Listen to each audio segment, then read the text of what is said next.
Imagine this, you're earning rupee 80,000 a month, finally stable, and you decide it's time for that shiny new car.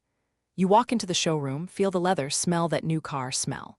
You sign the papers, drive it home, and for the first few months, it's pure bliss. Then, the EMIs start hitting, the fuel bills pile up, and suddenly, that dream car feels less like freedom and more like a financial anchor. What if I told you that for many young Indian professionals, buying a car too early, or without proper planning, is one of the biggest silent wealth destroyers? We all have that aspiration, right? The independence of having your own wheels, the convenience of not relying on public transport, the status symbol. Especially for us, young professionals in India, a car often feels like a rite of passage, a mark of success. But here's the reality check. A car is a depreciating asset, and in India, the total cost of ownership goes far beyond just the showroom price. We're talking about hefty road taxes, mandatory insurance, rising fuel costs, maintenance, and the constant depreciation. Many of us jump into buying a car without truly understanding the long-term financial implications, often stretching ourselves thin, compromising our savings, and delaying other crucial financial goals like investing for retirement or buying a home. This isn't about telling you not to buy a car, but about helping you buy one intelligently, so it adds to your life, not subtracts from your wealth.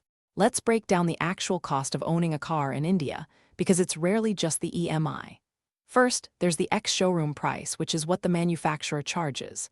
Then comes the RTO charges, which include registration and road tax, varying significantly by state and car segment. For a car costing rupee 10 lakhs, these can easily add another rupee 1 lakh to rupee 5 lakhs.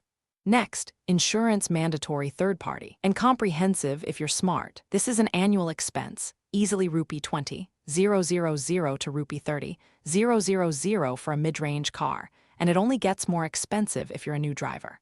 Then there's fuel. With petrol and diesel prices fluctuating, even a moderate daily commute can mean rupee 5,000 to rupee 10,000 a month in fuel alone. Don't forget maintenance and servicing.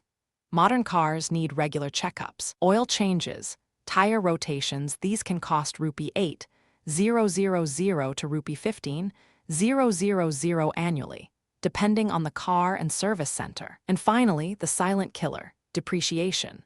The moment you drive a new car out of the showroom, its value drops by 10–15%, and it continues to fall every year. A car you buy for rupee 10 lakhs today might be worth only rupee 6–7 lakhs in 3 years.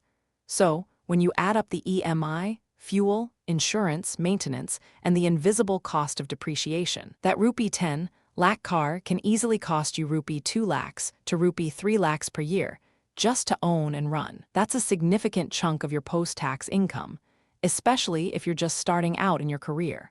So how do you decide if you can truly afford a car? Let me introduce you to a simple guideline, the 20/4/10 rule. It's not a hard and fast law, but a fantastic mental model. The 20 stands for 20% down payment. If you can't put down at least 20% of the car's on-road price, you're likely stretching yourself too thin. A smaller down payment means a larger loan, higher EMIs, and more interest paid over the loan tenure. Save up for that down payment first. The 4 means a maximum loan tenure of 4 years. While banks might offer 5 or even 7-year car loans, longer tenures mean you pay significantly more in interest, and you risk being upside down on your loan, meaning you owe more than the car is worth, especially with rapid depreciation. A 4-year loan helps you pay it off quicker and reduces your overall interest burden. And the 10, this is crucial. Your total car expenses, including your EMI, insurance, fuel, and maintenance, should not exceed 10% of your gross monthly income. Let's say you earn rupee 80,000 gross per month. Your total car-related expenses should ideally be no more than rupee 8,000. Now, go back to our earlier calculation for a rupee 10 lakh car.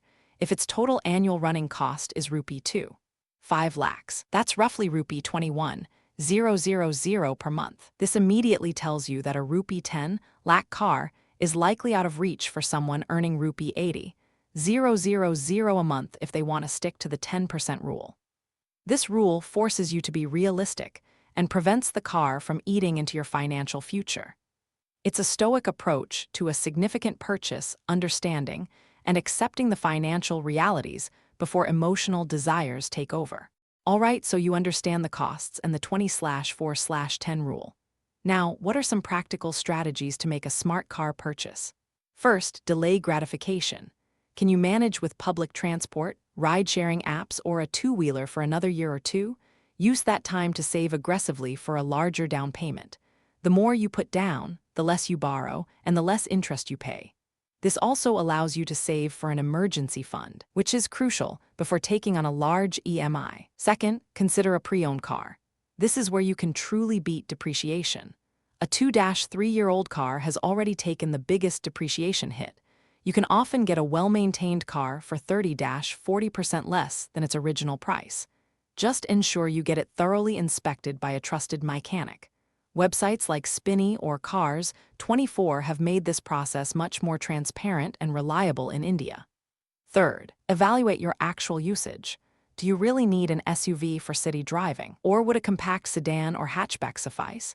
Smaller cars generally have lower purchase prices, better fuel efficiency, and cheaper maintenance. Be honest about your needs versus your wants. If your primary use is weekend trips, perhaps renting a car for those specific occasions is more cost-effective than owning one that sits idle most weekdays.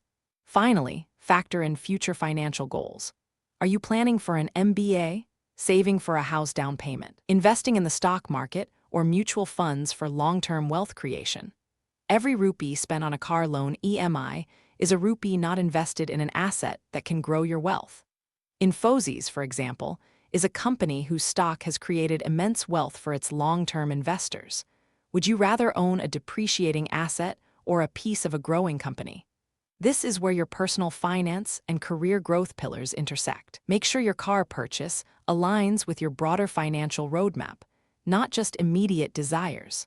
So to recap, buying a car in India involves far more than just the EMI. You need to account for RTO charges, insurance, fuel, maintenance, and the silent cost of depreciation. Use the 20/4/10 rule: 20% down payment, 4-year maximum loan tenure, and total car expenses not exceeding 10% of your gross monthly income as your guiding principle. And remember to employ smart strategies. Delay gratification, consider reliable pre-owned cars, evaluate your actual usage, and always align your car purchase with your long-term financial goals. A car should be a tool that enhances your life, not a burden that stalls your financial progress. If this breakdown helped you think differently about buying your next car, give this video a thumbs up. And for more practical insights on managing your money, growing your career, and applying mental discipline to modern life, make sure you hit that subscribe button and the notification bell so you don't miss our next video. What's your biggest car buying dilemma? Let me know in the comments below.